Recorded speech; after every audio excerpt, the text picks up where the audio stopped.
I welcome every question, because sometimes people cannot remember what was the slide about and go back later. Whatever suits you, I'm either way okay. Okay then. So yeah, so I think at the end of the session will be fine, right? Yeah, Okay yeah, then. sure, for sure. So please, Vlado, you can begin your presentation now. And I already asked the permission for record, and just right now I'm recording the session. So please do Beautiful. the presentation. Thank you. Okay, first of all, thank you very much to Andreas, first and foremost, who got in touch with me first. Thank you, Chico, for leading this webinar. Just a little bit of background. I'm sure that most of you already probably would know and maybe read or heard about me, but just to give you a little bit of a background where I sit in this industry. So my name is Vlado Damjanovski. I am a CCTV specialist, I call myself, or IP video camera specialist, if you want. Been many years in this industry. I've got electronic engineering degree from Macedonia, where I come from. I came to Australia in 1987 and work in broadcast industry and most of the time in CCTV industry.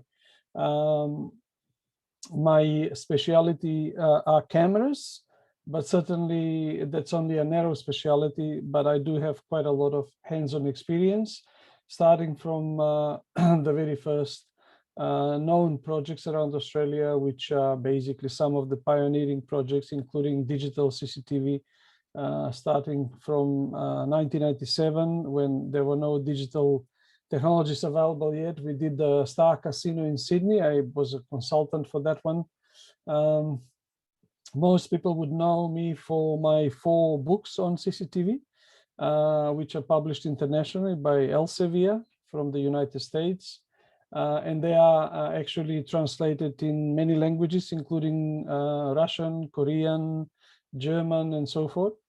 And based on these seminars, I do international seminars on CCTV. However, because of COVID, I actually now started doing online over Zoom platform. But I also tried 2 years ago to do some video tutorials, which I started working on, but I stopped it because the interest was not that great as I expected, to be quite honest. And the platform costing was more than the interest shown by participants.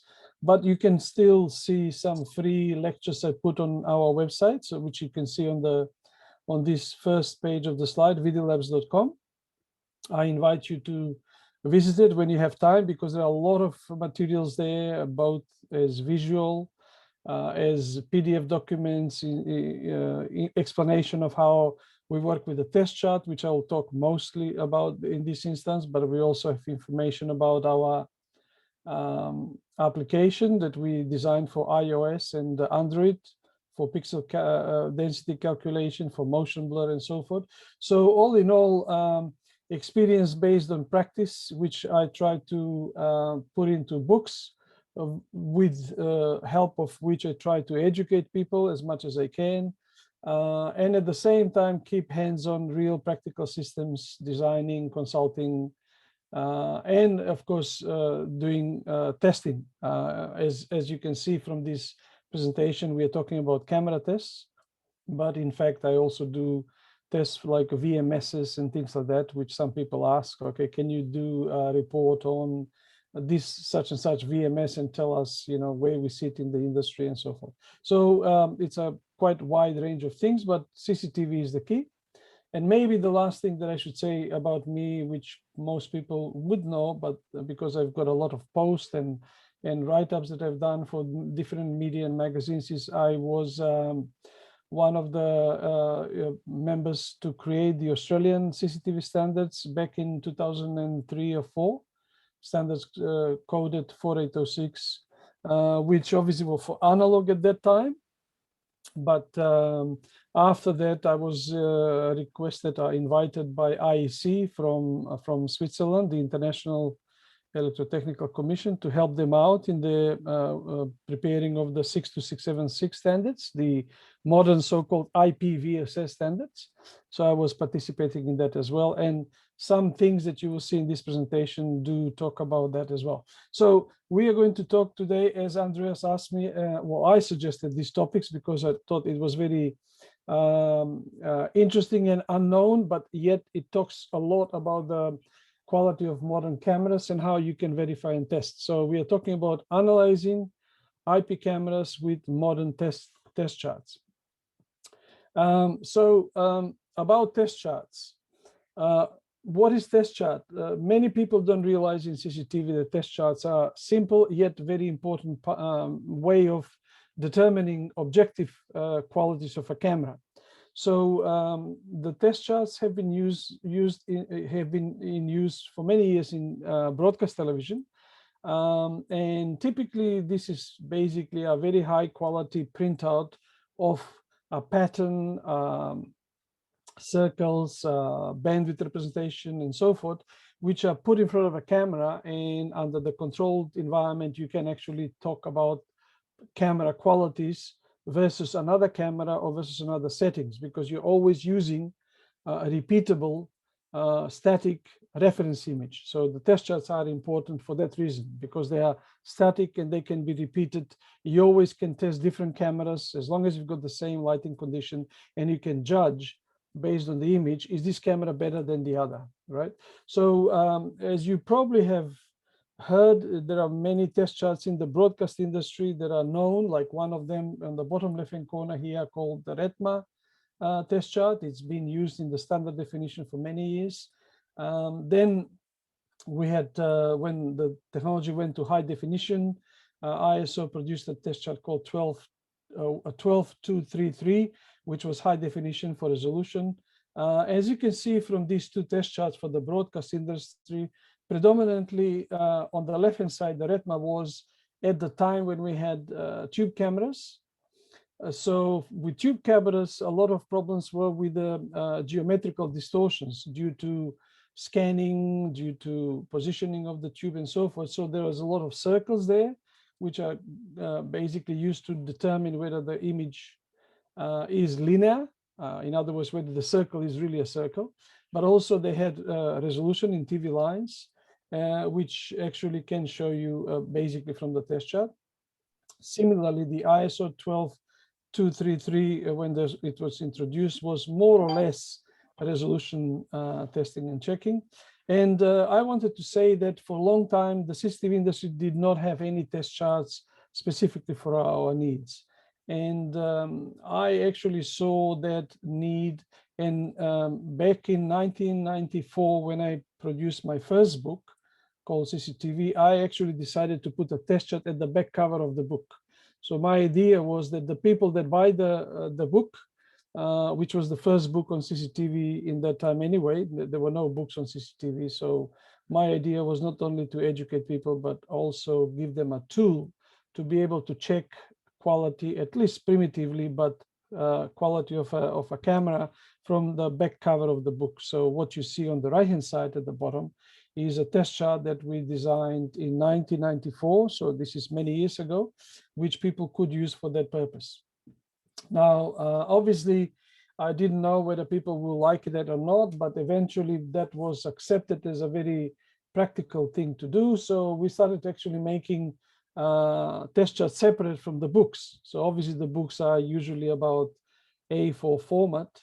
And obviously the very first book was not hardcover, so that wasn't really that simple to mount it in front of the camera. So when Elsevier decided to take over of publishing of the book, because the very first edition actually was our own publishing, we basically published in Australia based on our own funds and investments. And then when Elsevier took over, which was in the past called Butterworth Heinemann, when they took over for publishing, they decided to make the book in hardcover.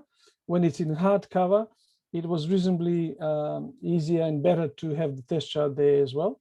But because the control of the quality of the print was not under our control, was basically depending on the quality of the print Elsevier or Butterworth Heinemann decided to print, we saw the certain, let's say, imperfections in the reproduction of what we wanted to be on the test chart. Like, for example, you can quite clearly see here at the back cover of the second edition, which was published in '99, they even had barcode here, which actually intruded in a way in the picture. And obviously, I did not allow that to happen, but they did it because they didn't know how important it is to have clean test chart.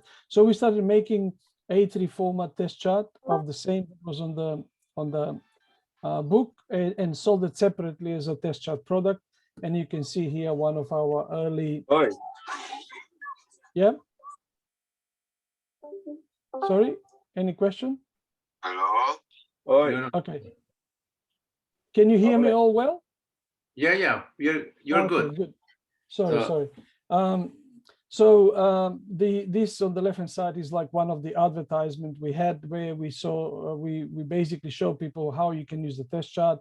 And basically what we were setting up through a monitor and a waveform or oscilloscope analysis, we could measure resolution, we could see the reproduction of the grayscale, and we can see the linearity and so forth. So in a way it was a good starting point, but this is like now more than 20 years ago. So things that you could do even with the very first few test charts for analog standard definition television was resolution in television lines. You could measure bandwidth in megahertz. You can measure color reproduction with white balance. You can measure linearity of how black to white is reproduced, which also can be expressed as gamma, so-called. You can actually see face identification. As you can see here, there are some faces that we inserted from the very first version. And this was my vision that for people to see how good quality details of faces they can see, you have to have a picture of some of faces. And this is basically, they were my three little kids at that time. So you can see them here. That was also face identification ability. We also could check cable reflection and termination, because with analog days, with coaxial cables, see these big white bars, 1 and 2, they were also made in such a way that when you see the picture, if you don't have a proper termination of a cable, you will see reflections there. So there were vertical lines next to it. And based on the distance of the vertical lines from the edge, you could, and this is part of my training and test chart manuals, you can actually measure how long is the cable that is not terminated properly to produce such a reflection. So even though it doesn't look much, there is science behind it that explains all these things in a manual. So obviously you could measure also the bandwidth in megahertz, and you can also measure load like performance, which is shown in this picture. So how we did it in the past. To do the proper 1 lux test, we actually use literally a candle, because the definition of 1 lux is 1 candle at 1 meter distance and so forth. So we use the same thing. And what you can see here is black and white reproduction, color reproduction, and waveform monitor, oscilloscope, to tell you what is the amplitude of the signal that it sees the picture, the test chart at 1 lux. And that was a very good indication. When you put another camera there with the same 1 candle, you can actually see whether the amplitude is higher or lower, which indicates which camera lens combination is better. So even with the analog, we had a lot of actually good outcomes and good results, where it can give you objective comparison between different cameras before you decide which one to use for a particular installation. And I'm proud to say that so far we have quite a few hundreds test charts out there in different companies around the world, typically manufacturers, but there are also consultancies and so forth that have used it. But after the test chart or during the test chart development, we also produced something which I'm not sure many people know, other than the one that have actually bought it. We made a test pattern generator, a programmable test pattern generator. And this is about now 21 years ago, in the year 2000. We called it TPG-8. And what happened is, this is a battery operated a little device, which is kind of pocket size with the composite output signal. And then we actually gave software to the people that they can use and program and upload their own test pattern into the programmable test pattern generator. So what that means is rather than having just a test chart, which obviously was still a product, but the test chart goes through a camera. And if the camera is not good, let's say, the signal you are getting is not perfect. It's good for you to know what is the quality of the camera, but the actual, let's say, electronic quality of the signal is not perfect because it's not generated by electronics, but it's taken by a camera with a lens with certain illumination. So what we did is we said, okay, what about if we design an electronic test pattern generator where we put inside the test chart? So you can see the test chart now, this is in electronic format, but also we allowed for people to put their own test chart. They can create whatever they want with circles, with colors, with rectangles and bandwidth resolution and so forth.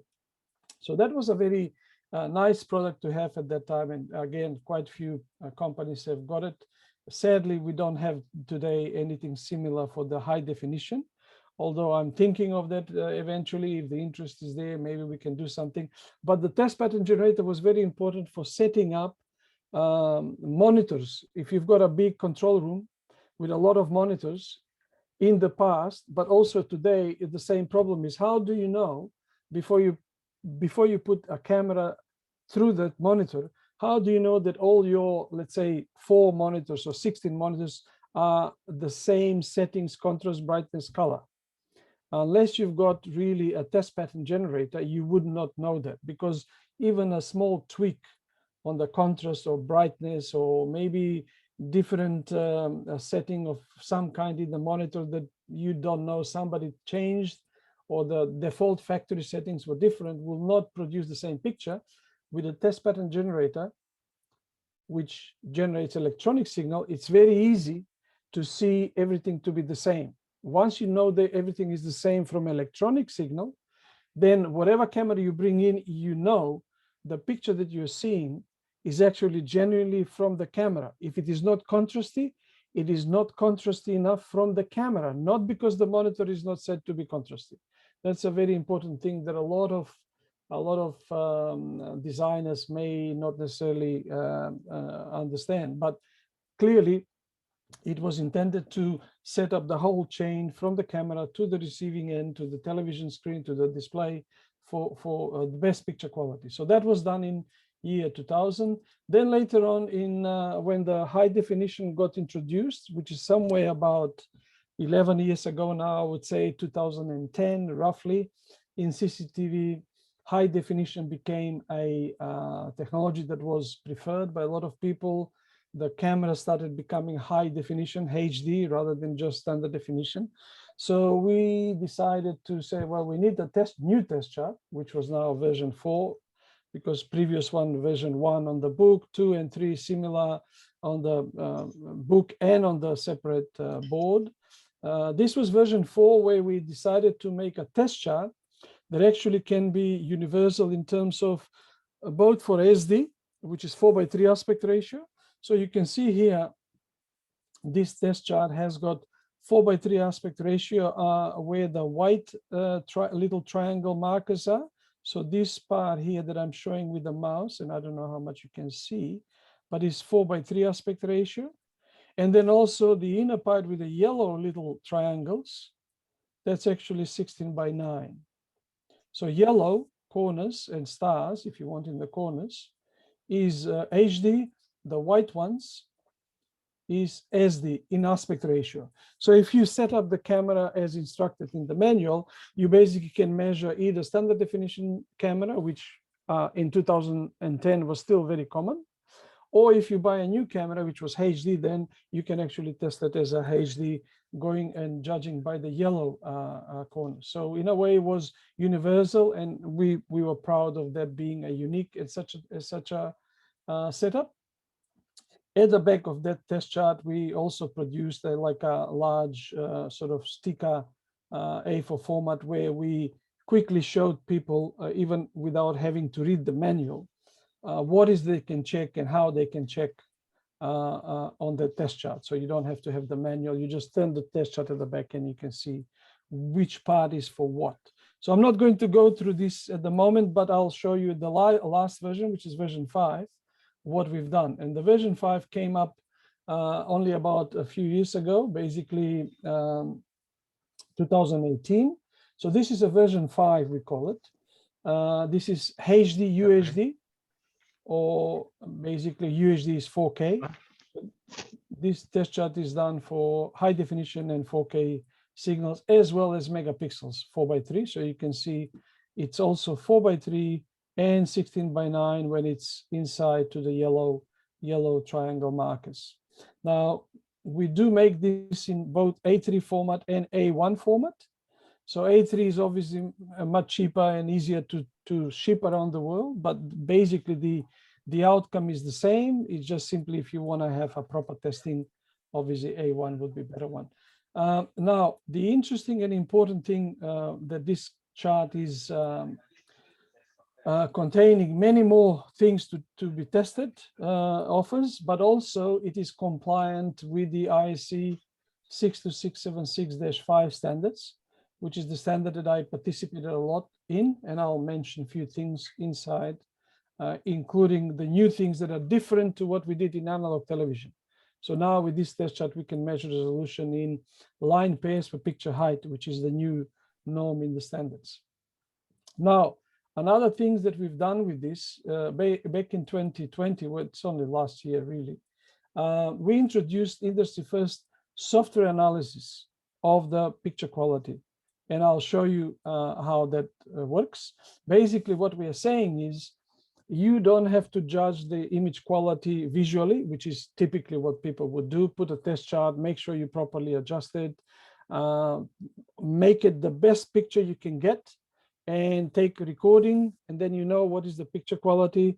Then get the other camera that you're thinking of as an alternative, put it in the same position with the same light, with the same lens, with the same angle of view, make sure the best picture you can get.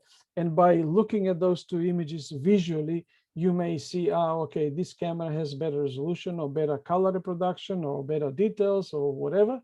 So this is how you would do it subjectively still, although it's expert, let's say, eyes looking at it. But with the software, we managed to do something that is really very objectively, because it doesn't depend on your knowledge where to look and how to look. So the software analysis gives you 5 different measurements, which really give you a good indication of which camera has better what. And in fact, the interesting thing is, which some of the industry people have used that offer, we actually offer this for free, that software analysis. We don't give you the software as such, because the software is our property and it's a little bit complicated to export it as a program. Then we have to sell it at a certain cost, but it's written in MATLAB. But it does a free software analysis for you as long as you've got the test chart. So all we want from the customer is to use our test chart, because the software is made for that test chart. So once you have that test chart, up to 10 free camera analysis we offer. If you want more than that, then we can negotiate some kind of, let's say, low cost measurement. But certainly you can do free test chart analysis with our software by just exporting the image of what your camera has seen from this test chart. And another new thing with this test chart that we introduced only this year, actually earlier this year, is actually I came up with a new methodology for analyzing motion blur. And I'll show you some actually tests so you can see how that is done. But the interesting thing is, this is the first time in the industry that we use static test chart, which is typically just for static thing. But we made it to rotate, and by rotating and analyzing the images, we can judge about the quality of certain things of the camera, exposure, compression, and so forth. And that, I think, is very, very practical and unique in the industry. And I really encourage you to think about it. If you have a project, you want to decide which way to go, that's the best way to decide which camera, which setting is the optimal for that particular project. I'll explain and you will then ask questions if you want. So here is the test chart in more details in terms of what you measure with it. So there is a free manual you can download from our website, vidilabs.com. Just go to the test chart page. But just to summarize here, I mean, it looks pretty colorful and you think, oh, there is really, what's the point of it? But everything has its own purpose. And if you start from the top, for example, aspect ratio, it's indicated by certain markers, 4:3 aspect ratio. If you have 5 megapixel camera, it's not 16:9 by 4:3. You actually need to see the view of the test chart to the indicators here in the triangle. Then 3:2 is obviously 3:2 and 16:9 is 16:9. So we've got different aspect ratios. We've got continuous grading color used for quantization checks and compression artifacts. So this bar here that goes continually from red through green to blue is our own, let's say, invention, which is very precisely reproduced on the test chart. So you basically, when you see the test chart yourself with your eyes, you cannot see the discrete change of the colors. It's as smooth as it can be, which is done with a very high quality printer with a high accuracy profile color management for the printer. But when you see an image taken by a camera, you will start seeing certain bandings. You will see artifacts from compression, artifacts from quantization, artifacts from something that is the setting in the camera makes the picture looks more, let's say, discrete than another setting. So in other words, it's a very simple visual indication of the compression quality, if you want. So that's one of the important parts of the test chart. Then we also have something that is this square here, which is not important at this stage, I guess, for you to know about, because it's really more broadcast industry, but there is a way to test the resolution of the camera and the optics by measuring how the slope changes from the black to the gray here with a special software. And we are not doing it at this stage, but it is there in case somebody wants to do it with special software for it. These little circles around are for framing purposes. We've got cards and money, chips and coins for banks, casinos.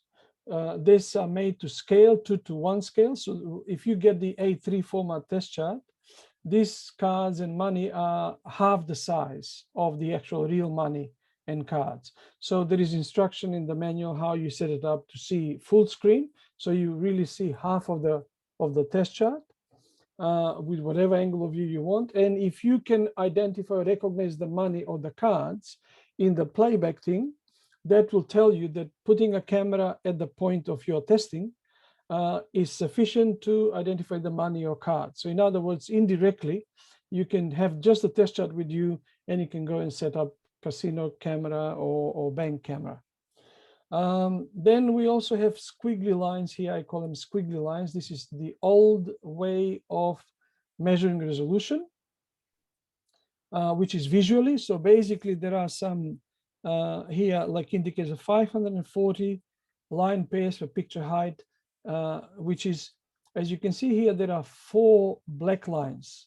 And in television, to visually see where the resolution stops is where those 4 lines merge into 3 or 2. So you visually can see something merging. So you no longer can distinguish 4 lines. That's the limit. So I don't know, through Zoom, obviously you can't see the details that I see here. But somewhere here you will see that there is like a banding.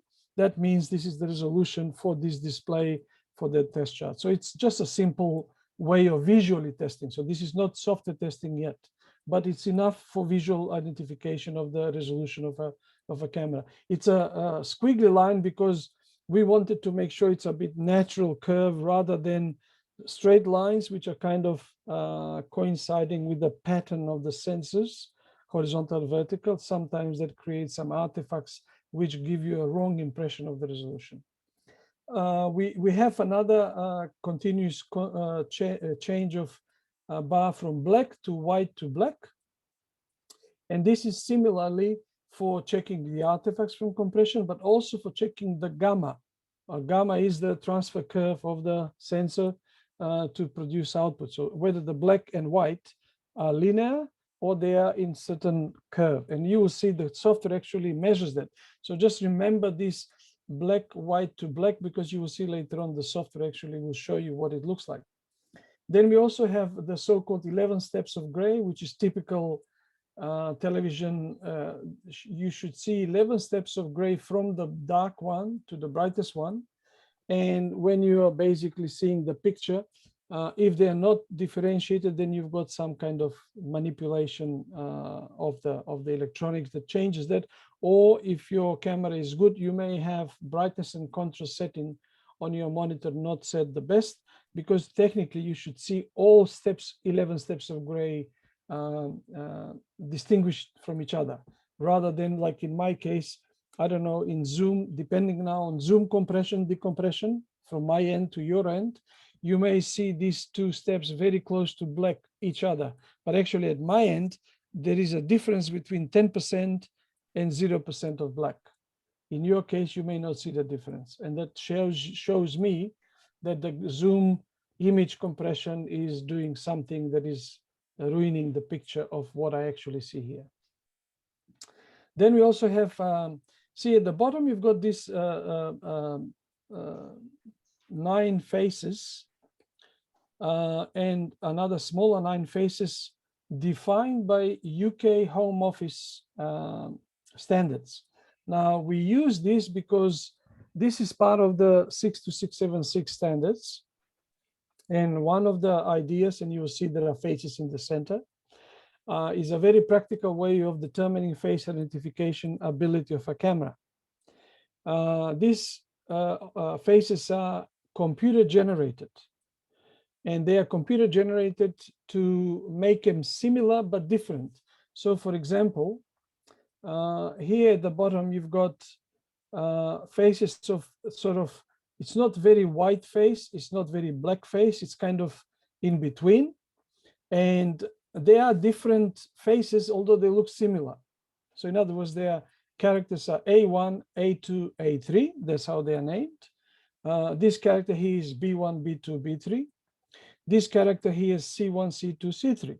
So they are coded by UK Home Office, and you can get those images on a A4 format size, which is part of something that I can explain later on if you're interested. But this is part of the 62676-4 standards for face identification visual, where you have those images shown at random in front of a camera, and the operator needs to recognize which face is this. Is it A1 or B2 or C1? And based on whether he can guess correctly, you determine the distance which is sufficient for facial identification for that camera system. Okay, so we've used this in a different way, still using the same faces because they're copyright free since they're computer generated. So we don't need to worry about whether he is allowed to be shown there or not. So what we did here is we positioned 11 of these faces at a random order around the central, we call this Siemens sine wave star, in position starting from 1 o'clock. Then you've got 2 o'clock, 3 o'clock until 11 o'clock. And they're getting progressively smaller and smaller, so that when you have an image of this with a camera and lens and a compression, you can judge whether you can identify or guess the face of, let's say, at 7 o'clock or 8 o'clock or 9 o'clock.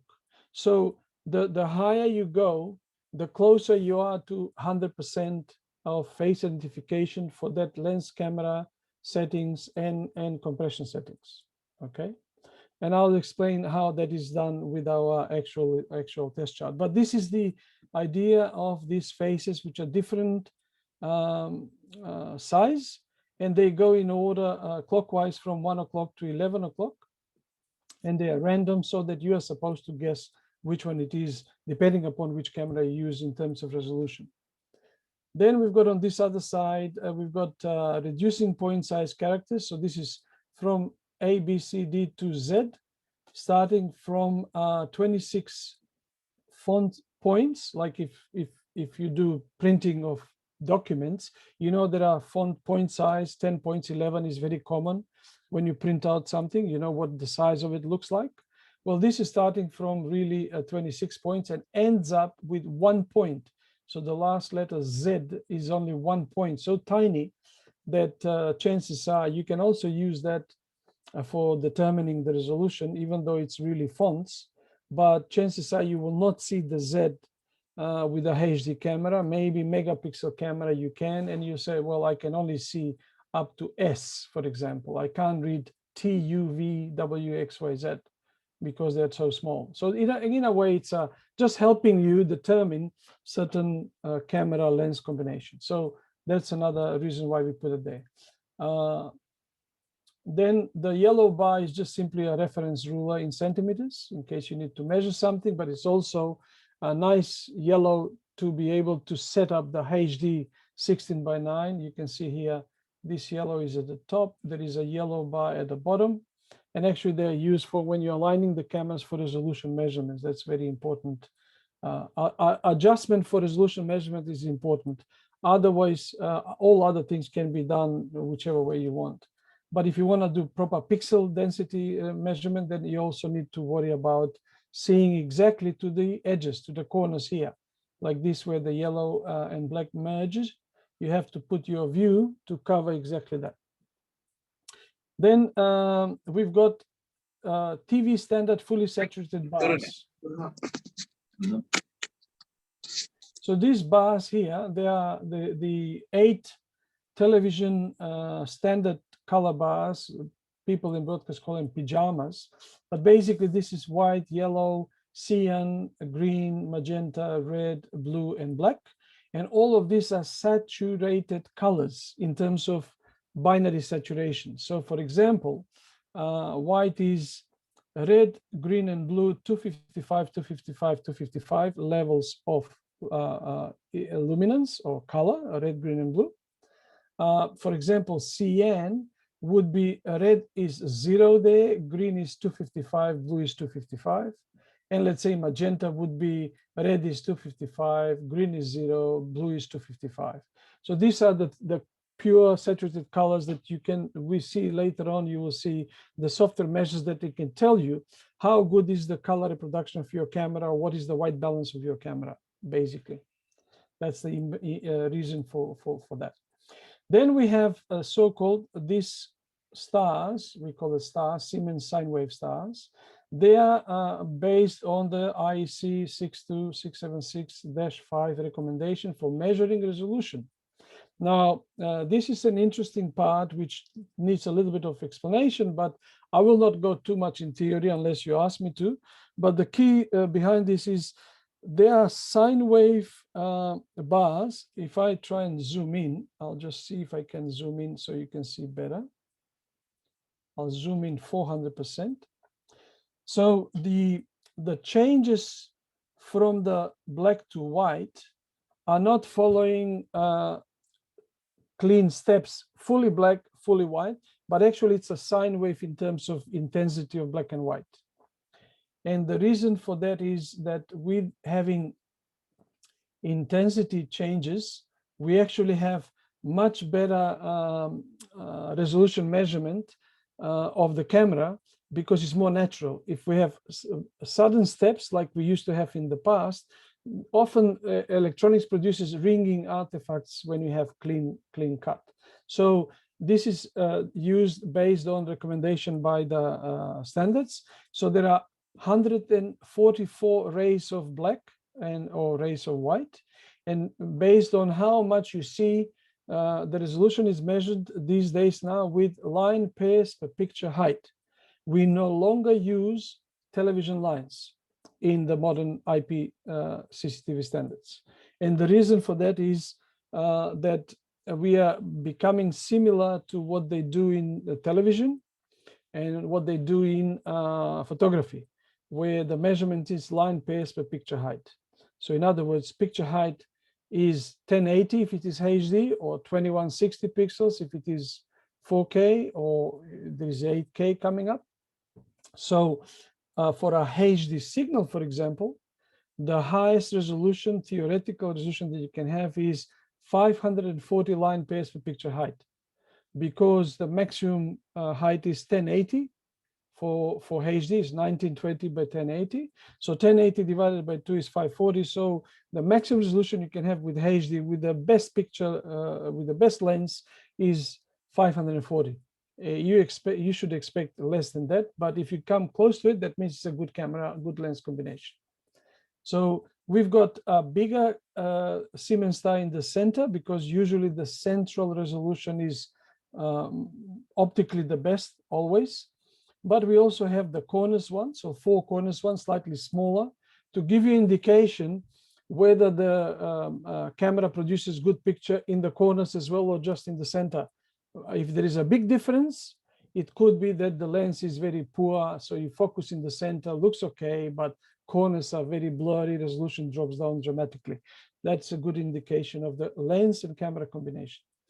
We also have number plates, which are different sizes, which are actually indicative of pixel density. So you basically can judge how much you can recognize that.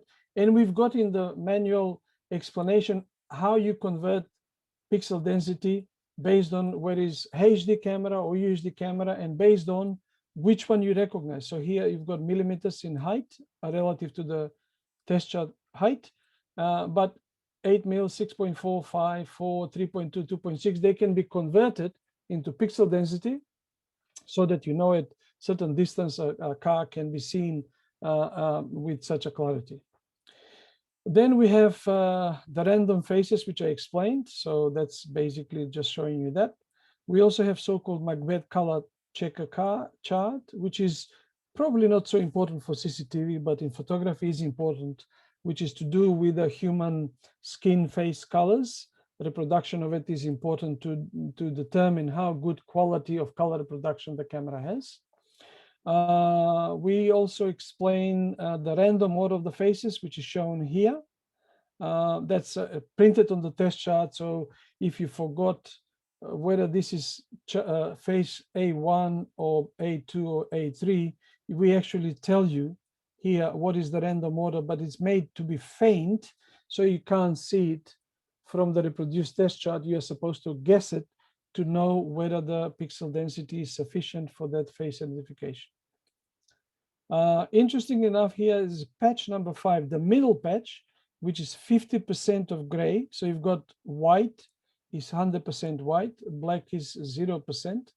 The 50% is actually we use for automatic signal to noise calculation for the chart through the software. And I'll show you how that looks like. These are the faces for the UHD or 4K.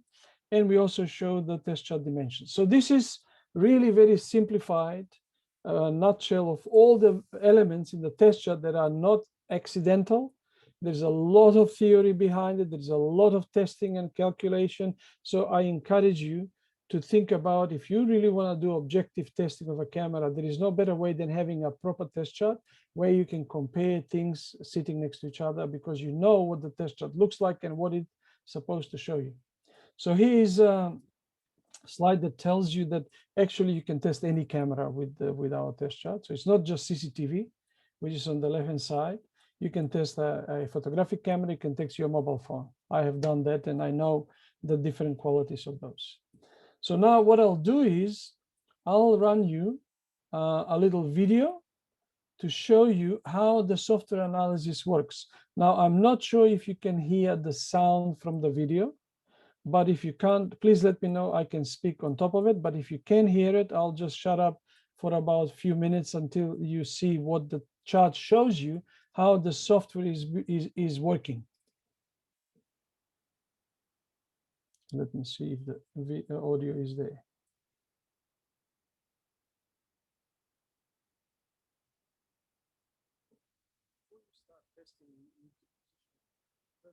Can you hear this? No, no. No? No sound. You said you can't hear it?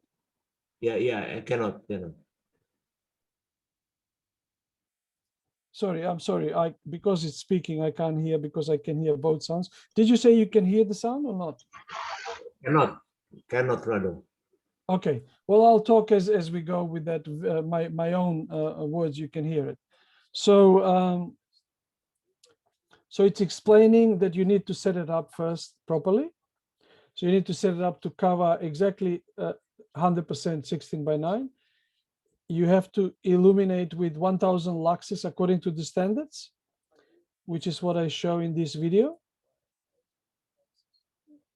You can go with less than 1000 luxes, like down to 100, but the resolution is not measured if the illumination is below 100 luxes.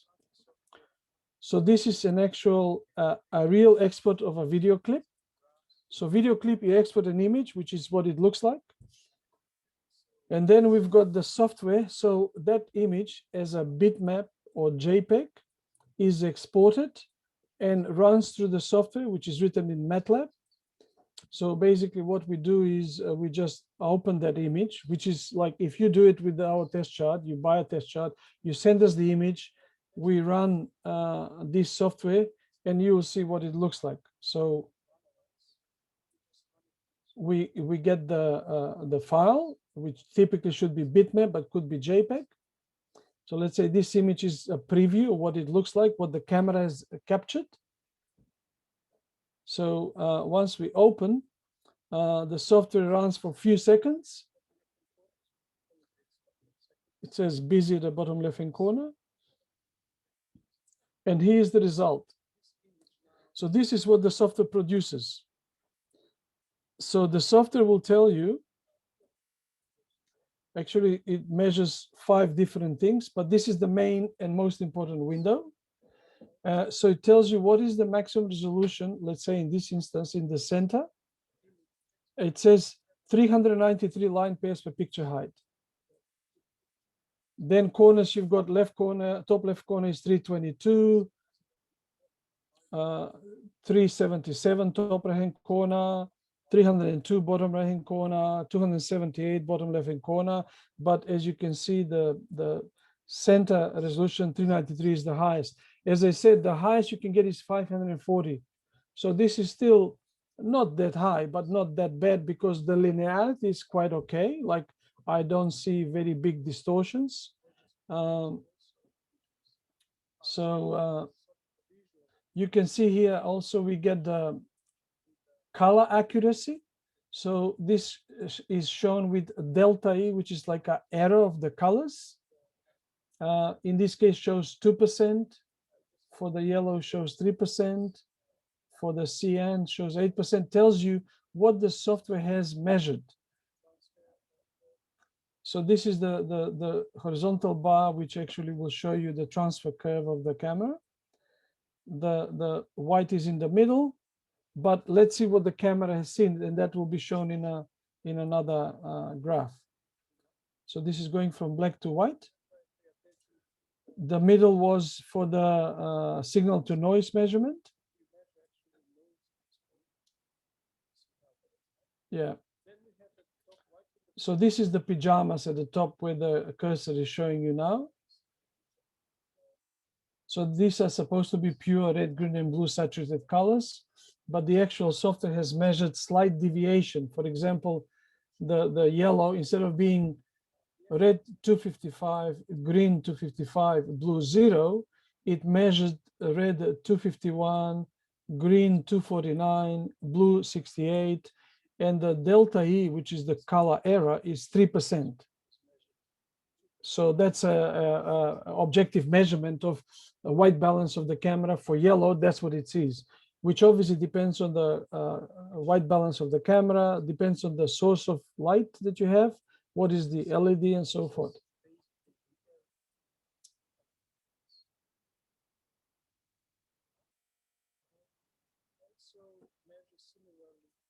So this is also talking about the Macbeth test chart, which is not so important for us, but if you have a CCTV looking in the, let's say, mints, printing money, where the colors are very important, you may need to color check the balance, and this can be set manually to make better accuracy color reproduction. This is more probably critical for studios, for broadcast television, showing faces of people. But in this instance, this is sufficient for us if you want to do white balance checking. So the test chart does offer you that as well. So it tells you also with delta E here, how much it varies from the actual color shown. Red to be 214, but it measures 226. Green was supposed to be 126, it measured 125. Blue was supposed to be 44, it shows 73. And the delta is only 4%. So it's not that bad. Once it's below, I guess 10 is okay, but the closer to 0, the better.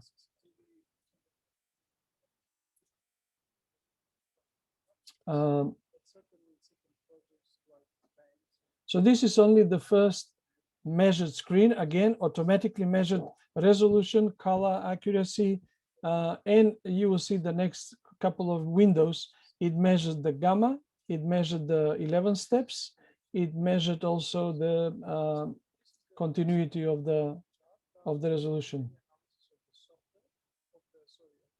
We don't do any software analysis of the money and cards, because that's for visual analysis of you setting the chart in front of it. So certain things like even face identification is not through the software. You have to see it yourself to judge whether you can see the particular face at particular clock position to judge the detail of face identification.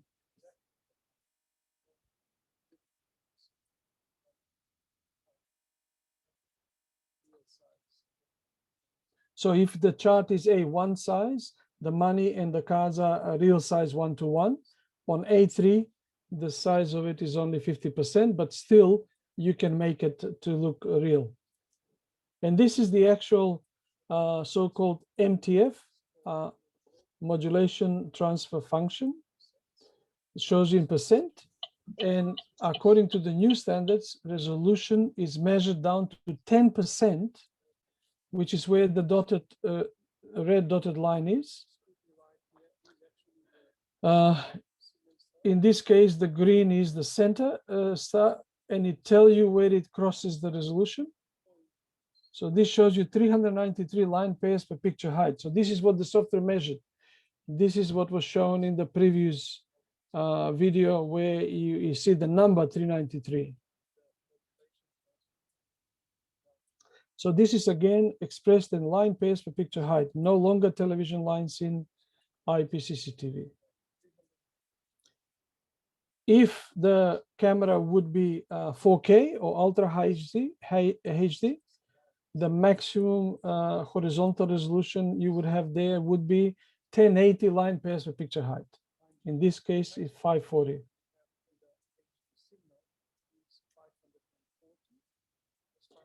So in the latest update software where the mouse is showing, we actually have a blue vertical dotted line to show this is an actual theoretical maximum. In this is an older output, so it doesn't show the vertical limit, but we do have that shown in the latest outputs.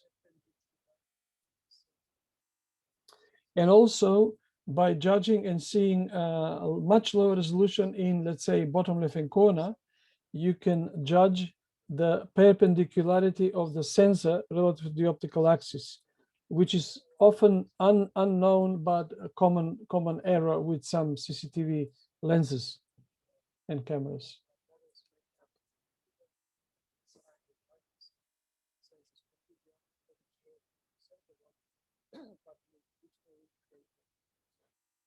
Because I'm going through a video, I can't skip, but this is okay. Next stage is the 11 steps of gray.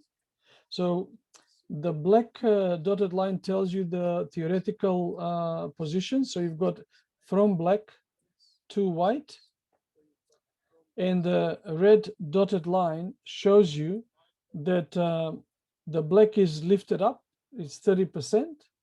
And the white, which is supposed to be 255, has been reduced to 225, which is 88% of the whiteness.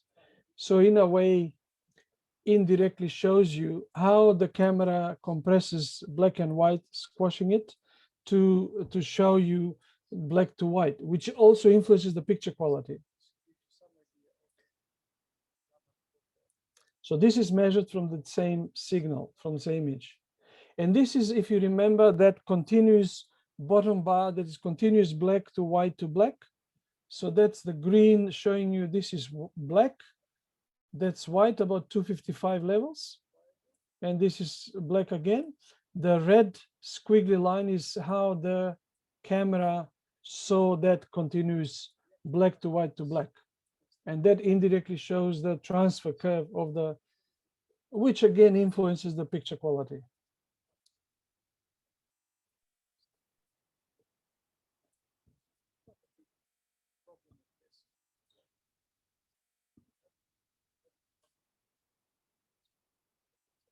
So that's another one. And the last one is the actual signal to noise.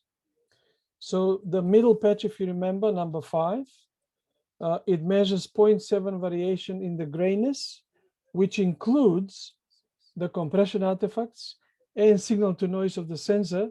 That calculates about 43.1 decibels, which is outcome of the particular settings of the camera, temperature, compression, and so forth. Mind you, we always position the camera for optimum viewing. So in other words, I always choose the best. I spend a lot of time to adjust the camera so it can make the camera look as good as possible with the correct alignment, with the best sharpness, with a very good light, and only then the output is objective as much as it can be. This is the best this camera can do.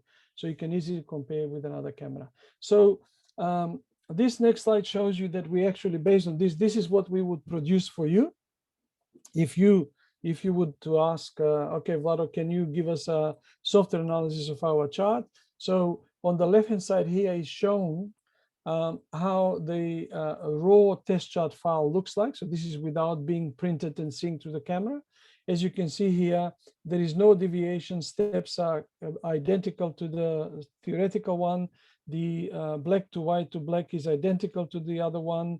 The variation in noise is 0%, which is calculated here as 327 decibels. And this is as high as it can be. See, it's very high at the 540 TV lines. And now this is the real camera. This is camera, for example, Bosch 3000i, for example. Somebody has asked me to measure that. So we obviously say, this is the sensor size, this is the resolution. We measured at 100 luxes. We set the auto white balance. We set noise reduction to on, white dynamic range off. And this is what we measured. So we measured there 539 line pairs per picture height in the middle, which is very good. It's almost absolute maximum. That tells me, and together with this 538, 540, that the lens and the sensor are pretty much the highest you can get. So you can't get any higher than this. Even though this graph here shows some squiggly lines after the 540 line pairs, but this is artifacts from so-called reflection. In any case, this seems to be quite a good picture in resolution terms. As far as the gray steps, that's also not bad. It's a little bit distorted in a way, which shows also with this graph, but we do have white is almost fully white, black is, which is why this picture looks like a very nice contrasty picture. So that basically measured looks like this. And the signal to noise is about almost 43 decibels, 400 luxes. This picture on the right is exactly the same camera at 1 lux. Now at 1 lux, we obviously will lose resolution. By definition, resolution is not measured in low light. So, but we still measured, it's about 431 line pairs per picture height as opposed to 539 where it was 100 luxes. You can see this is shown with this graph here. So it's really dropping down. Here was almost full maximum. Here we're dropping down way below the maximum, somewhere 430 here.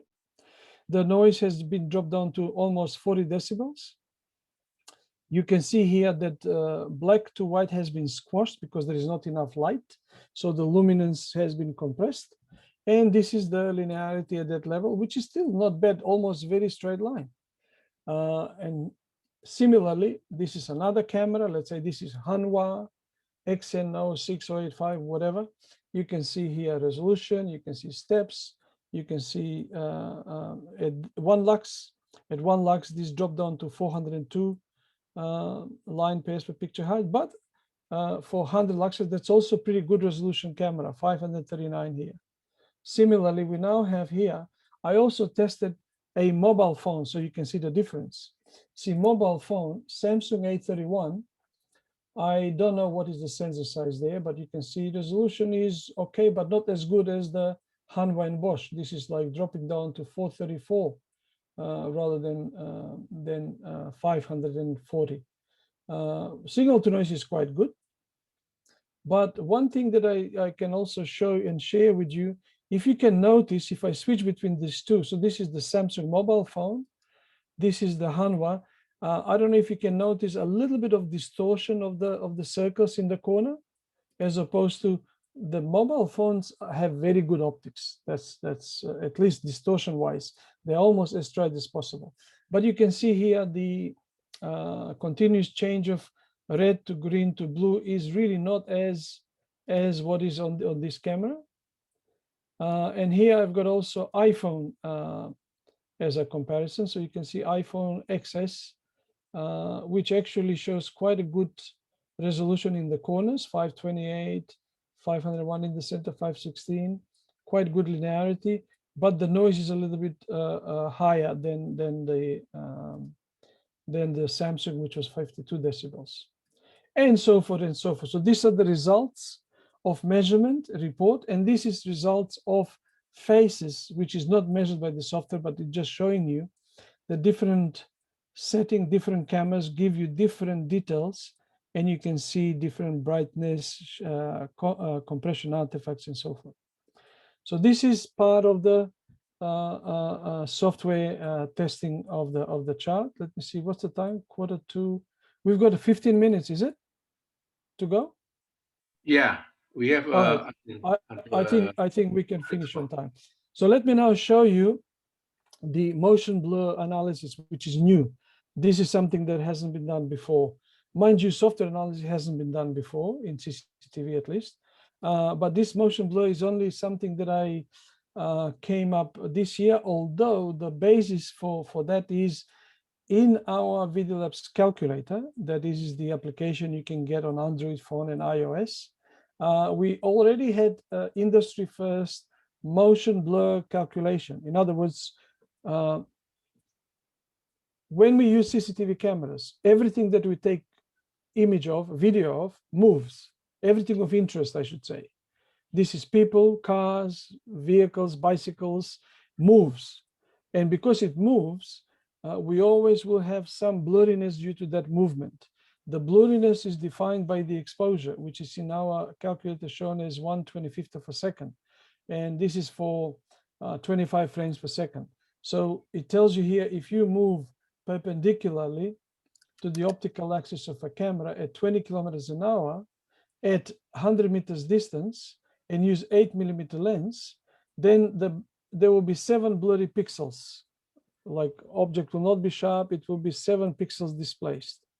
So clearly this is not that bad, but if you have somebody moving with 200 or 100 kilometers an hour, this will be 5 times longer. So instead of 20 kilometers an hour, if you've got a car passing by with 100 kilometers an hour, this will be 35 pixels blur.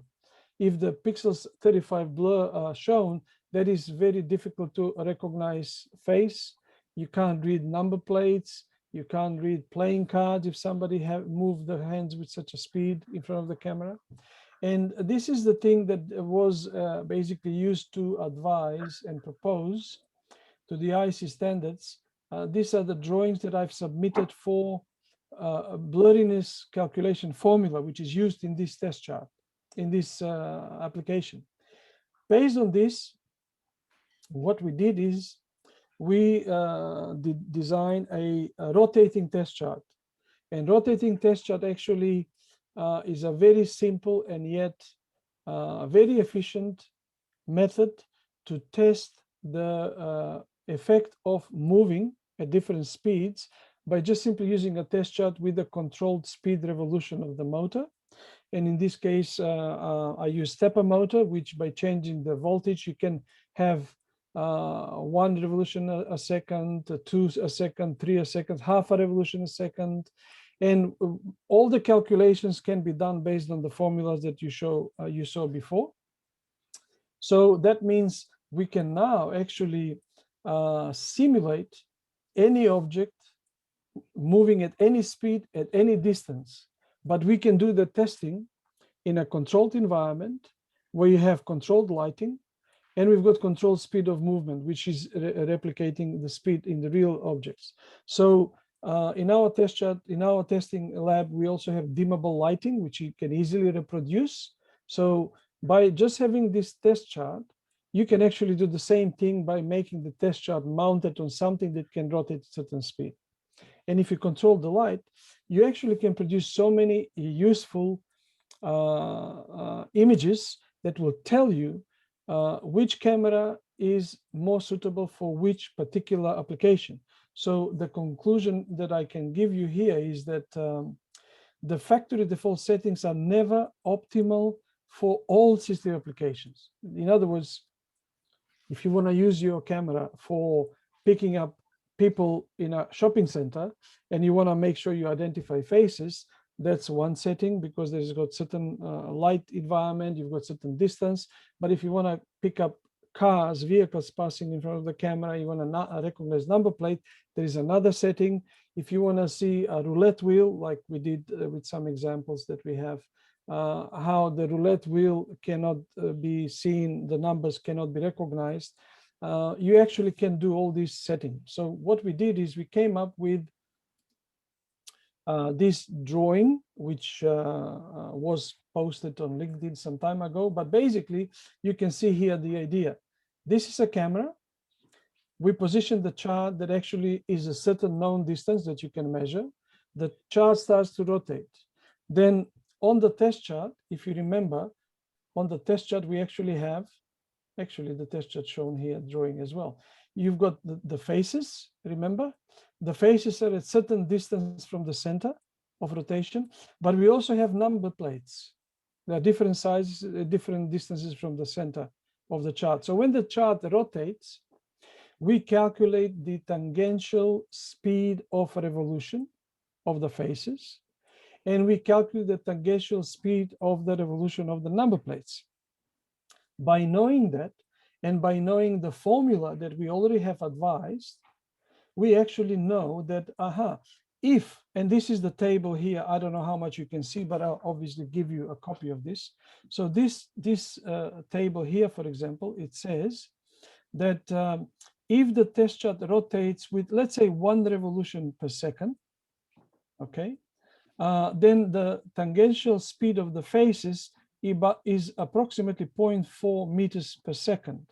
And if that is the case, then if you've got a person walking or running at 3 meters distance from the camera, then you look on the same column, 3 meters distance person running with a speed of 7.2 kilometers per hour divided by the sine of the angle relative to the optical axis, you actually can, that's identical to the test chart seen with 1 revolution per second at the distance, which is here given by the, I think it's 0.6 of a meters here. So you can put it any distance you want, but the formula takes everything into account. So literally you can simulate here people even running with the fastest speed they can, which is here at 43.2 kilometers per hour. That's really a very fast runner, not normal running. But of course you can have normal walking pace, 3.6 kilometers an hour or 1.8, somebody walking slow. You know exactly at what distance, how many pixels blurriness you get. And similarly, for vehicles passing up to 176 kilometers an hour can be calculated that way. So the idea is that you can use the test chart with certain revolutions, with certain light. You can actually detect what setting of the camera gives you the best picture when you play back. And that defines obviously electronic exposure of the camera. So when you print out, and here's some images that I will show you. So this is the same test chart with this section enlarged, these 3 faces. And because the camera that I used to show this example was with a 4 megapixel sensor, which is equivalent, well, which is 2688 by 1520 pixels. You can use any camera. I just used the example, 4 megapixel. I've calculated, which is found also in the test chart, I've calculated that the 6 o'clock position face for that resolution is equivalent to 490 pixels per meter. This is equivalent to 380 pixels per meter. This is equivalent to 330 pixels per meter. So this is uncompressed raw image test chart. The actual real thing, when you get through the camera, this is what it will look like. This is a static image. So this chart is not rotating yet, but seen through that camera of 4 megapixels. And I'm using 100 luxes image light. And I'm using the best compression I can on this particular camera. I deliberately didn't want to give away what camera it is. It's just one of the common 4 megapixel camera you can find on the market of a major manufacturer, but you can test any camera. And I'm saying that I've optimized the camera and the compression to be the best possible I can get.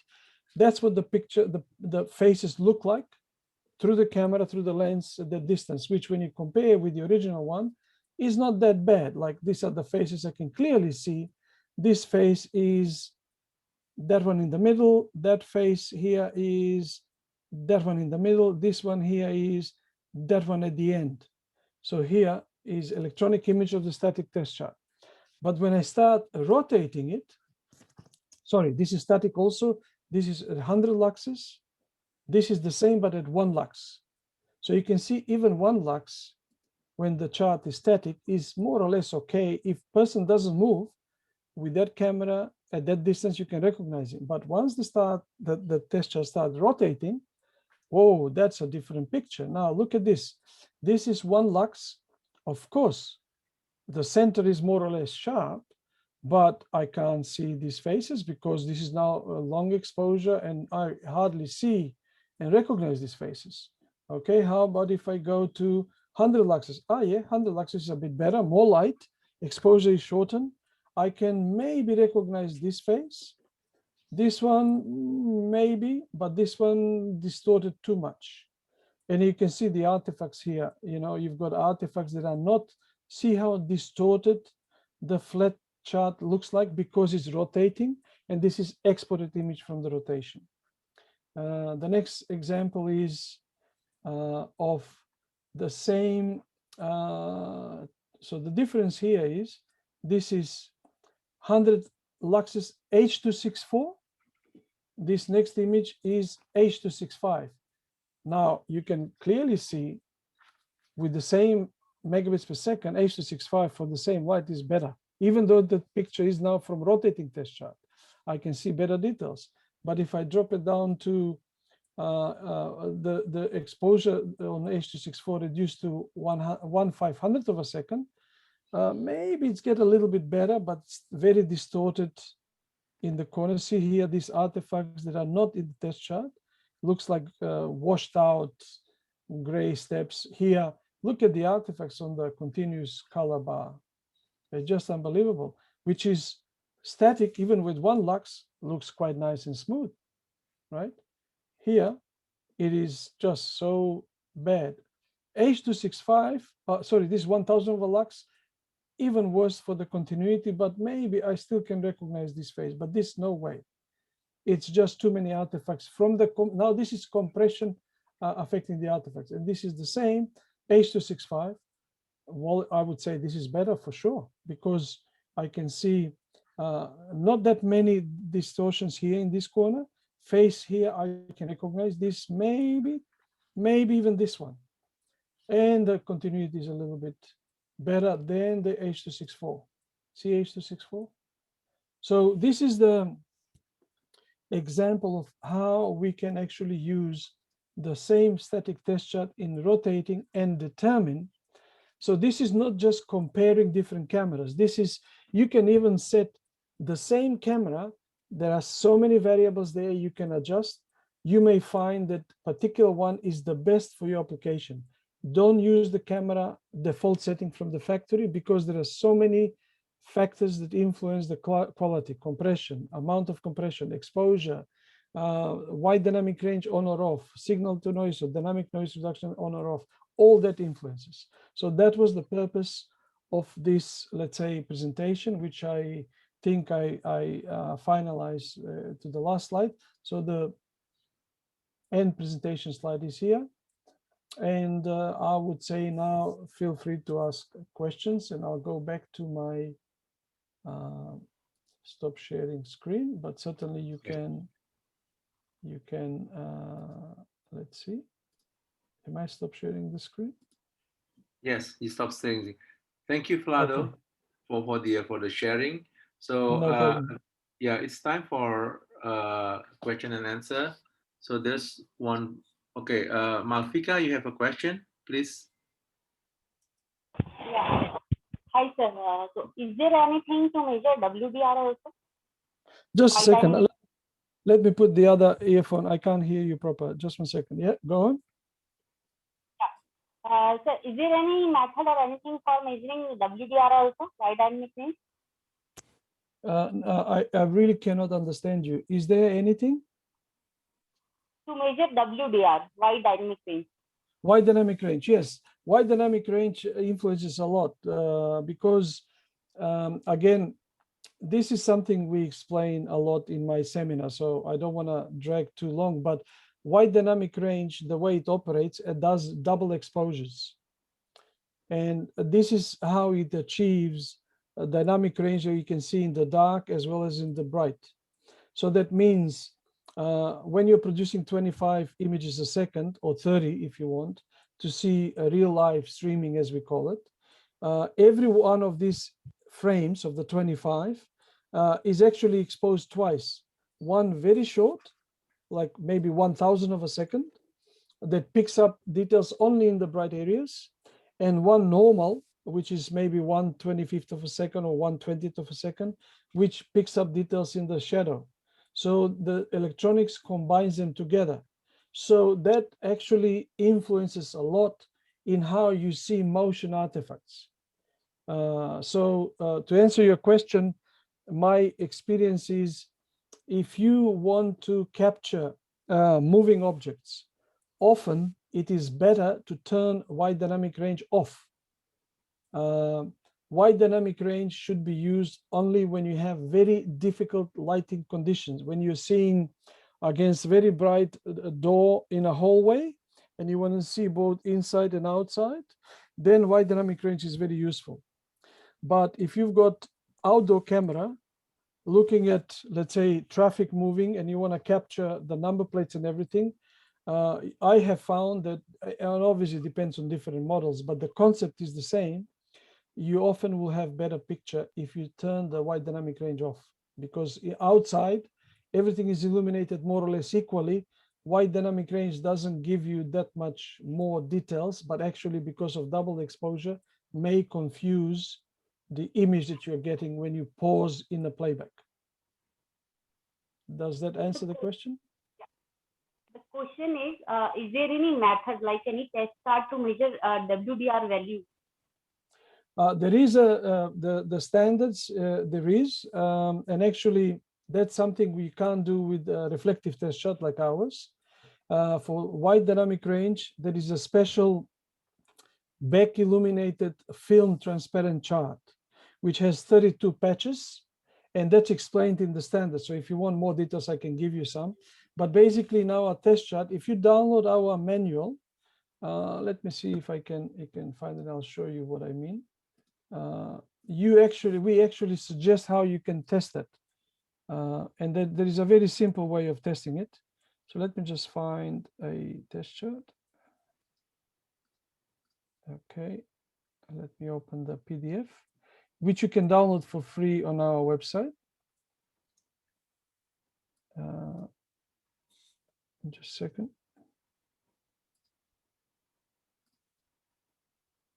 Okay, so let me share this screen with you.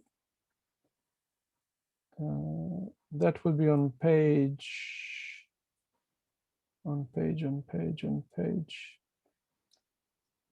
42. Okay, so let me share this screen very briefly if I can.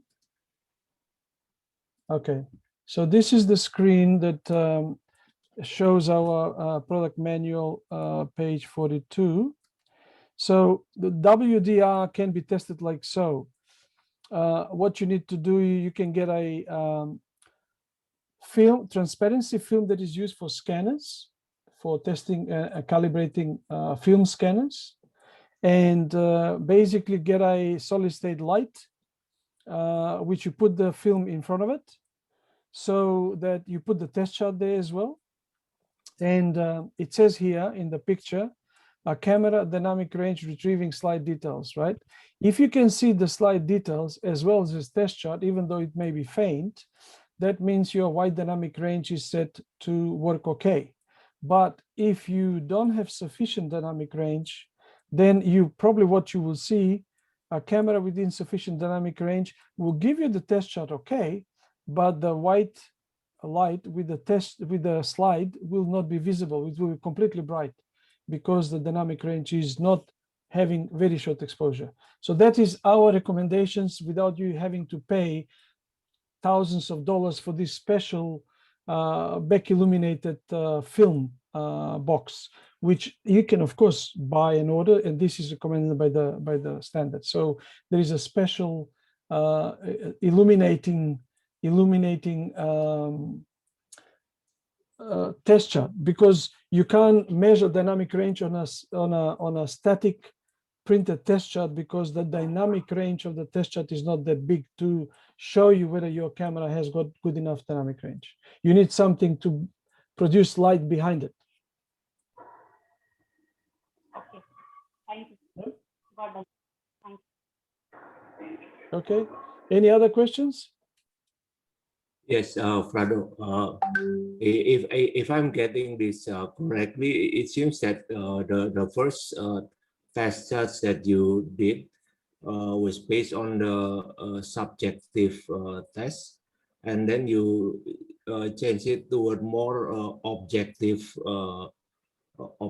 testing. Okay, and if we can do the objective testing, that means that we can use, for example, AI to recognize if these qualities from certain cameras are already meeting certain standards, for example, by using. My question is how far is it for us to get there, so that we can do the testing by using an application that can fully automatically conduct the test and also get the conclusion. So you're talking about AI like face identification, right? The intelligent analytics for face identification. Not only that, but also the the quality of the cameras, some of the parameters that you showed, like because that's very objective, right? You showed the percentages as well. So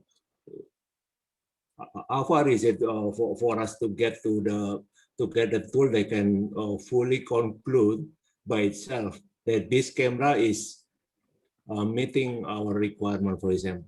Okay, it's a very good question, but it's very complicated to answer in, let's say, in just a minute or two, because that's part of the, let's say, the whole picture of how you evaluate and what do you need. First, no matter what, how do I explain that? Because you've got a variety of cameras, different size of sensors, different resolution, different optical quality, it is very difficult these days to judge the camera and say, aha, this is, let's say, I don't know, Dahua 1/3 inch 4K. This is Hikvision 1/2 inch HD. right? Mm. So you've got two different brands, two different formats, two different size chips. Everything plays a role in terms of defining how much details can you get from that camera at a given distance. And this is why the standards introduce something called pixel density. And pixel density is a reasonably good objective parameter that can put together the known factors. What is the sensor size? 1/3 of inch. Okay, I know 1/3 of inch. How many pixels do you have? 4K. So you've got 3,840. Okay. What is the focal length? 8 mil. Okay. How far is the object? 10 meters. You put all these numbers and the pixel density, okay, you will get a pixel density of, let's say, 250 pixels per meter. Okay. So is this sufficient for me to identify a person? Well, standards say it is, but really it depends on whether you've got enough light or not. If it is low light, like we saw, resolution drops down with low light. That means suddenly the faces will start becoming blurry because of the noise, because the pixels are very small, because you're using 4K camera. So now let's go to the other model, which is, let's say, 1/2 inch, but or whatever, but HD, let's say. But hang on a second, HD is less pixels than 4K, right? But hang on, but the pixels are bigger. Yeah. Okay, so that means I can see better in low light. So now, because I know what are the pixels, I know what is the focal length, I can still put a lens to give me the same pixel density of 250 pixels per meter, like on the 4K camera. But because this is bigger pixels, you will have better picture in low light. So it may end up that the camera that you think normally, without really analyzing mathematics and calculations, you may think, oh no, the 4K camera is better because it's got more resolution. But no, not necessarily, because again, you're producing picture which is combined of everything. So the test chart that I'm talking about, let's say, and it doesn't have to be our test chart. You can create your own test chart, as long as it is the same that you're using for repeatable comparison. As long as you've got some controlled environment, you've got, let's say, a light dimmer and a proper lux meter, and you measure, okay, I'm now doing a test with 10 luxes on this camera, 10 luxes on the other one. Let me see what's the picture like. And then the faces that we have on our test chart, for example, the idea is, like I showed here with the revolution, even without having revolutions, like if you remember, let's say, this test chart, share very quickly this image, just going back to that one. Okay, so if you remember this this image, so the test chart are different sizes, and it doesn't matter at the end of the day whether I recognize or not. The pictures that I get from different, this is all different cameras with different compressions, or maybe the same camera with different lux. So this is actually, it is the same camera, whatever it is, but see here, I'm using 1/3 of inch, but it's 100 luxes. I have noise reduction off, wide dynamic range off. Here, noise reduction is on, wide dynamic is off, still 100 luxes. This is 100 luxes. This is noise reduction on, wide dynamic range on. See, this is the same camera with just two parameters switching on and off. Look at the difference in, let's say, this face. Here, wide dynamic range is on, the face is more washed out than this one where wide dynamic range is off, which is what I commented to Malvika, right? Or let's say here, but we have then further down, this is the same at 1 lux now. So what is the story in 1 lux? See, 1 lux, even one wide dynamic range off is still, to me, better looking face of the same camera than wide dynamic range on, because really at 1 lux, I don't need wide dynamic range. I'll zoom it in so you can see it. Just let me zoom it in. I know it's difficult over Zoom, but as I said, I'll give you this. See, that these are actually images from the camera. Look at the difference. Okay, what are the differences? Okay, here's the difference, very obvious. This is noise reduction is off, noise reduction is on, wide dynamic range on, wide dynamic range on. Look at, without the noise reduction, how many blurry artifacts from compression I have. So the camera is doing reasonably good result from noise reduction, but don't forget, this is a static camera. I don't know how this noise reduction circuitry will affect if I start rotating the camera, which is why the next stage I showed you. But here on the right hand side, noise reduction is on, fine, but wide dynamic range is off. And this image here to me look better than this. Look here, this face 8 o'clock face is so washed out with wide dynamic range on at 1 lux. This is so much better with wide dynamic range off. And again, unless you have static repeatable test, the same camera can give you so many different, and you wouldn't know just looking at the normal picture, because what do you look at normal picture? With the test chart, you've got precise details that you know what you're supposed to see, which give you idea, okay, well, I should turn wide dynamic range off, for example, in this instance. I will turn the noise reduction on because I can see what's happening. And that will be my recommendation for that camera to see in 1 lux area where I've got possibility of some crime happening. So to answer your question, maybe it's convoluted perhaps, but everything plays role. Is very difficult to know and give you clear answer, but certainly starting from a test chart, you get a more objective suggestions by what you see in the picture, what you need to put in the camera to get the best image. This is of the same camera what I showed you before, but certainly if you've got a tender, let's say, and you've got 3 different brands, which one do you use? Okay, this is cheaper, I use the cheaper one because I'll be more competitive. Hang on a second, let's see which one gives what picture. And then if I was doing, let's say, the tender bidding, I would say, okay, I'll go on site and see how much light do they have during the evening hours. Daytime, I know it would be, you know, anything from 10,000 luxes to 50,000 luxes, maybe bright day. But at nighttime, how much light do they have? Okay, they've got a street light. Okay, good. Measure lux meter. I've got 5 luxes. Okay, I'll go in my lab and I put 5 luxes in there. Put the 3 cameras, same test chart. Start comparing, and then you see which one really is outstanding. And it will be to do not just the brand name, could be one brand can have 3 different quality cameras. The best one maybe twice the price, but you don't want to spend that money. You want to go with the cheapest one.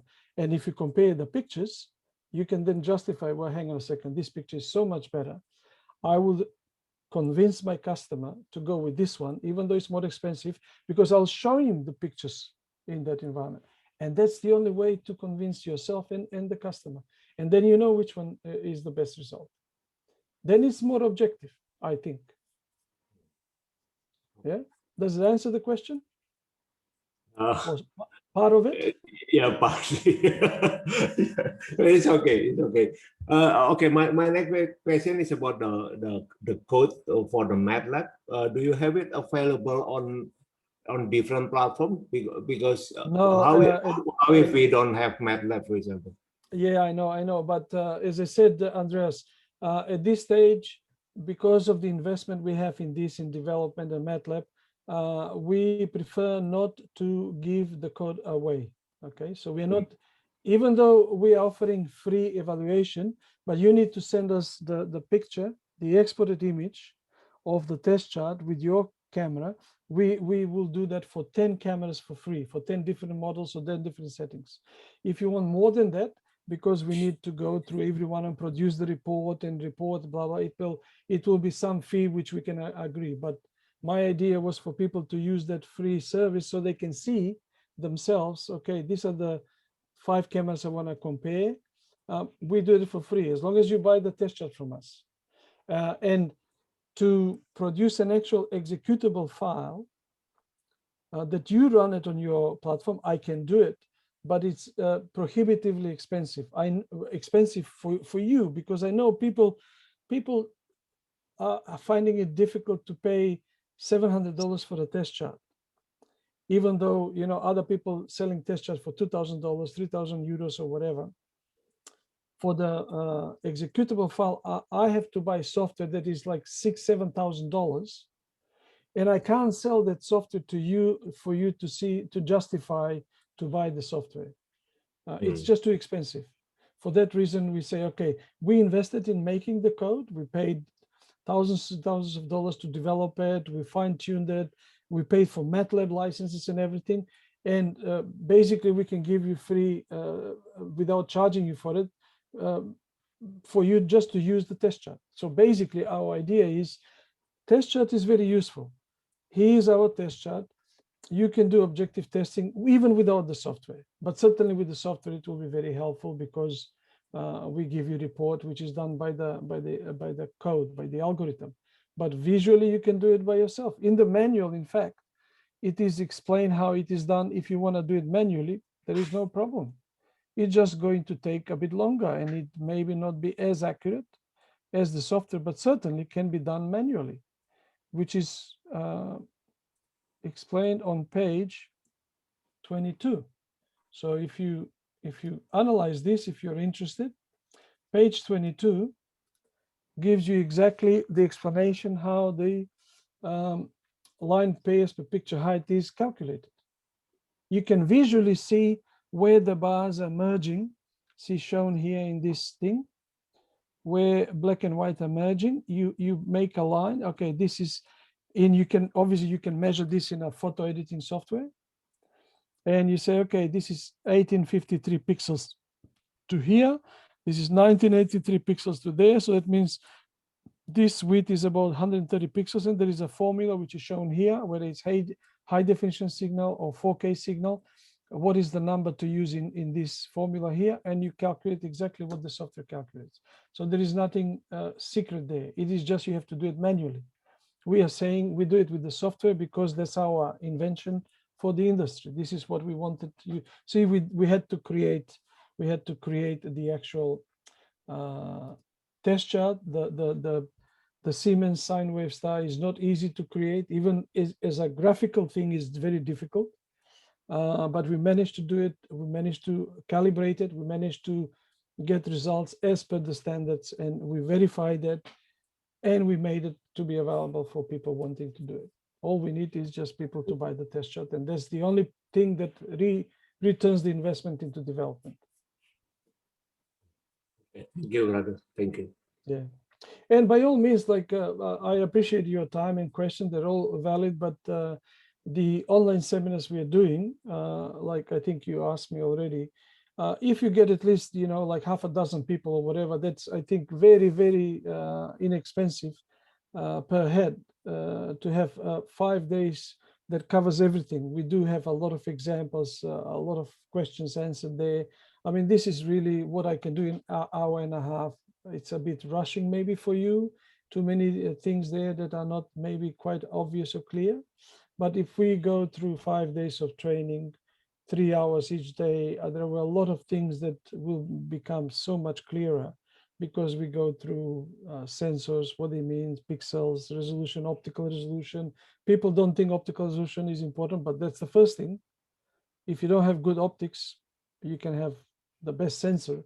You will not have as good picture as the good optics produces.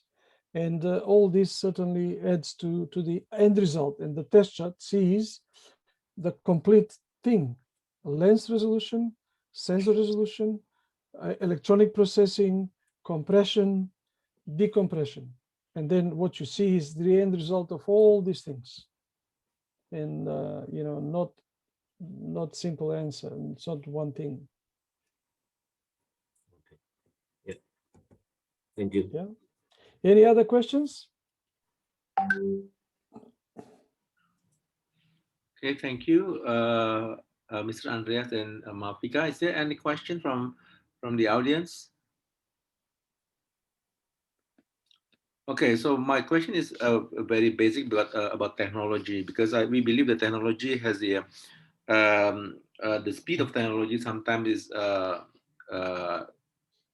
faster than we expect. So, is there like from your experience, the obsolete from one technology to others, in specifically in CCTV? So it's like in average is like 3 to 5 years or less or more. Yeah. No, I think you're very correct, accurate. It is so quickly changing that actually, like obviously, I said my history is writing books first and foremost, but also having hands-on. In the 4 editions of the books we had, every next edition was because people requested for the new technology to be put in, included in there.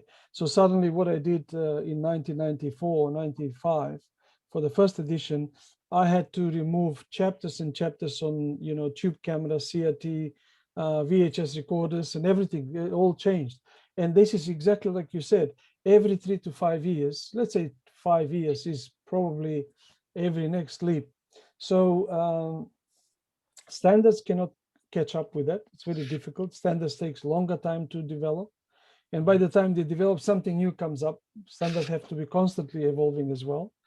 I do believe it will keep going that way in terms of not necessarily resolution. Like in my opinion, CCTV industry doesn't want to pay enough dollars for the best picture quality. Like the key conclusion I can make is we have the cheapest sensors and the cheapest lenses to produce something that is, let's say, 4K, which is fantastic resolution if you have the proper camera, like broadcast camera, for example, proper lens. You will have amazing picture that will be so good that you can't believe your eyes when you put it on a 4K screen, right?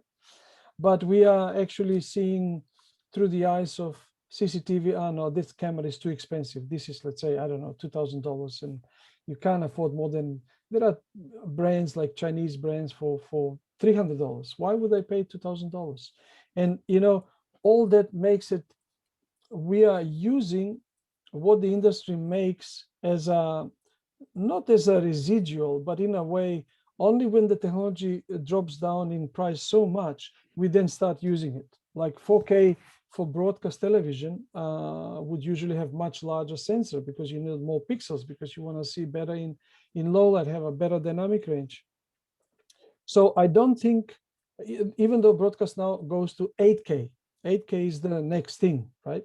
8K is double 4K in horizontal, double in vertical, quadruple of HD, right?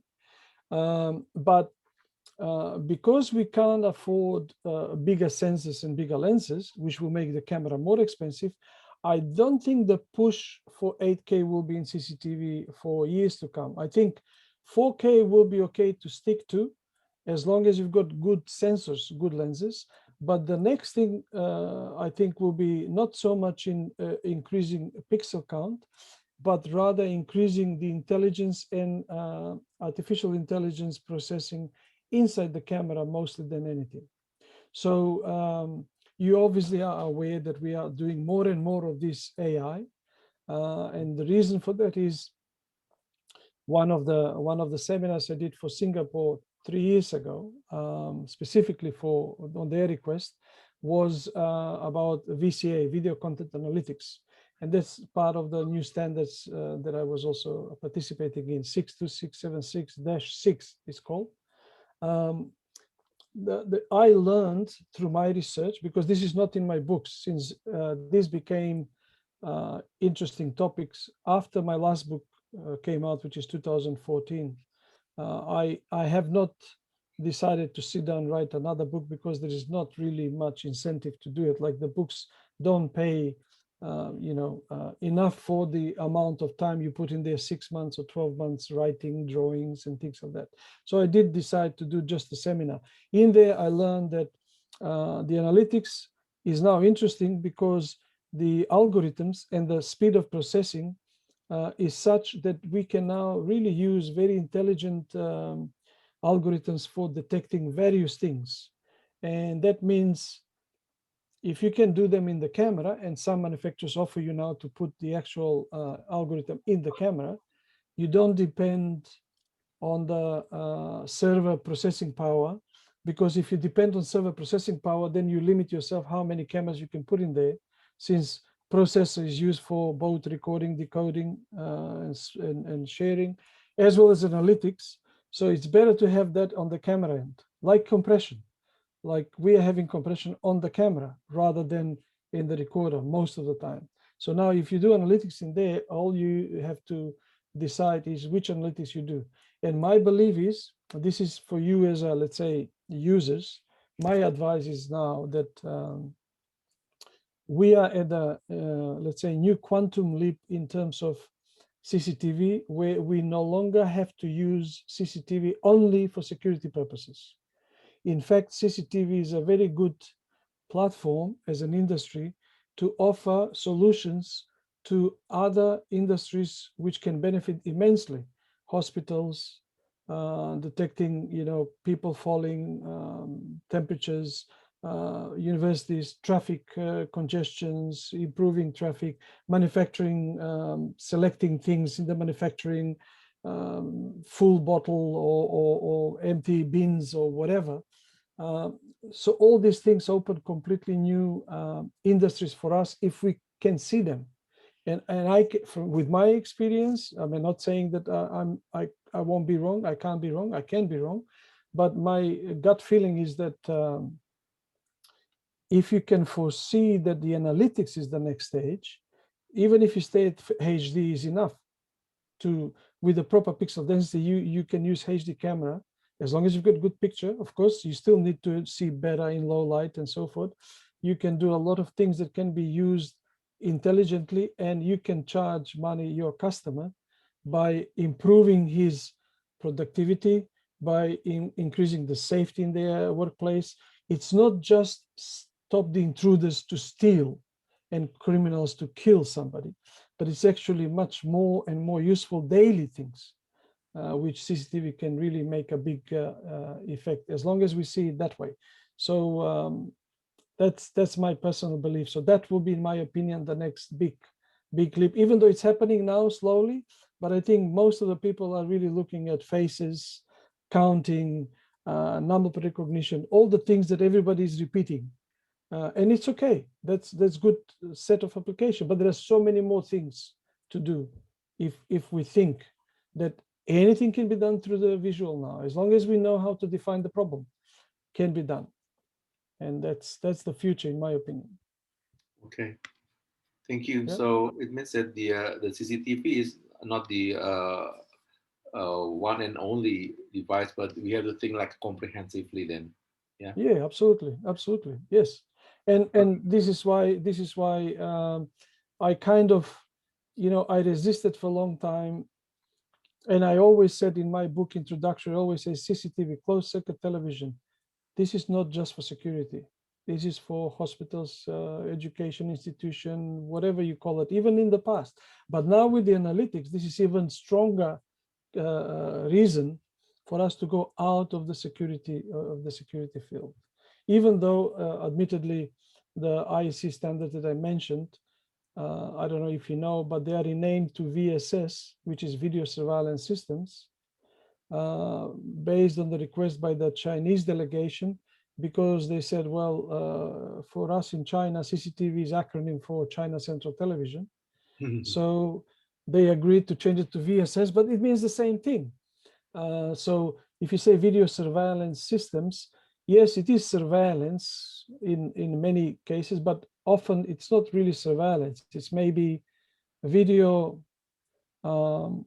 assistance systems, perhaps you can call it, where you're assisting daily businesses, people, anything to do with whatever the camera can see and analyze, you may make it to be useful for their daily operation.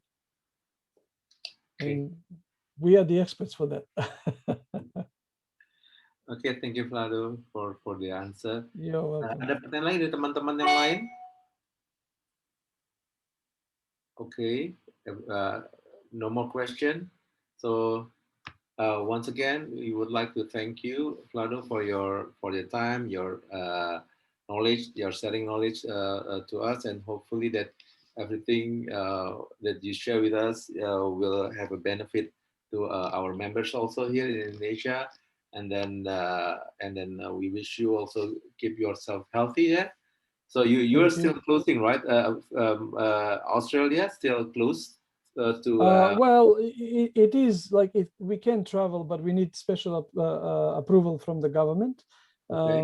Most people have to have vaccine, but certainly if you've got special reasons to go, you can go, but you then have to submit yourself to local laws. If you have to self-isolate 14 days and be checked in and out, and a lot of people, many people don't travel unless they have to. But we are okay in terms of number of cases here.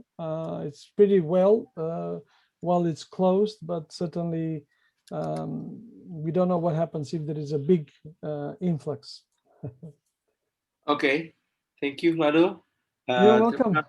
Terima kasih untuk semua teman-teman yang sudah hadir. Thank you very much for everyone attending to this webinar.